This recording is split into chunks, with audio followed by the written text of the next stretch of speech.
President Trump leading the way, not, of course, just on trade, but in every other area. The United States, by the way, sending 20,000 troops to Germany next spring, we are told, for the biggest military exercise in a quarter century. The Pentagon says this demonstrates transatlantic unity and commitment to NATO, and it is a big deal. Well, joining us now, Victor Davis Hanson, Senior Fellow in the military history at the Hoover Institution, Professor Emeritus of Classics, California State, best-selling author, National Review contributor. Good grief! How do you do it, Victor? I mean, you've got to be one of the busiest men in the country. Thank you. I think. Well, I'm sure. So, what do you make? I like the way Peter put it. 2-week charges for the impeachment inquiries. Strong is a terrific trade deal with Mexico and Canada. And frankly, in prospect here is bringing clarity to the U.S.-China trade relations.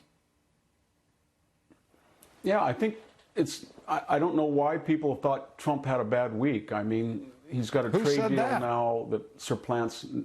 Well, I've heard it a lot because of the impeachment and the fact that Horowitz didn't recommend criminal referrals for people who deserve them. But if you look at the totality, we're making progress with China, and nobody's talking about Trump appeasing Russia anymore. If anything, he's been tougher than any president since Ronald Reagan on Russia. And we have a trade deal now in North America. And then when we look at the impeachment, we're not talking anymore, Lou, about quid pro quo. We heard that for a month, and then there was bribery, and then there was treason, and now there's no high crimes and misdemeanors at all. It's just obstruction of Congress or abuse of power, and you can put anything under that rubric that you wish.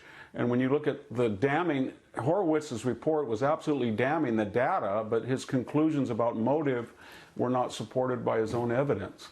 But nevertheless, it gave a lot of ammunition for Attorney General Barr and I think Durham coming down the pike. And you can see the reaction to it, where the Democrats are now having slight defections in the impeachment vote, maybe. And then Nancy Pelosi's meltdown when she said, don't mess with me, and Joe Biden's psychodramas of the week. And you see when Schiff starts to mine the phone calls of his own colleagues, and Nadler falls asleep during the hearings, there's some kind of reaction to all this, and it's not good on the part of the Democrats. I think Trump's pretty much in the driver's seat. I think there is no question that the president we're 2 days in, and as I was reacting, you're talking about a bad week, we're Tuesday, and it looks to me like he's winning on every single front, no matter what the national left-wing media wants to brew up and push. But at the same time, this is a president who is, it looks to me, stronger than ever before, in part because he's got Michael Bloomberg basically cheering him on. Mike Bloomberg saying all of those candidates in the Democratic Party for president 2020, that the president, Donald Trump, will eat them alive. I think you're absolutely...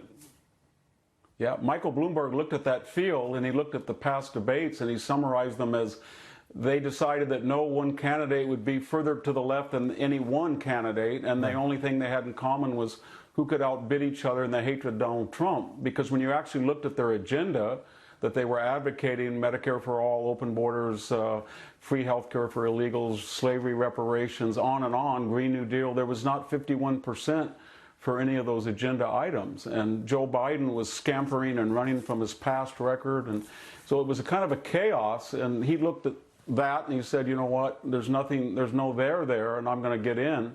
And that was a de facto admission that Donald Trump is in the driver's seat. And I think the polls are starting to show that. This impeachment is not only going to discredit the constitutional avenue of impeachment for posterity, because we now establish that any oppositional group in the when you have a majority in the House and you don't like a first-term president, you're just going to impeach him for vague abuse of power. But it's really going to boomerang on the Democrats. They don't have bipartisan support.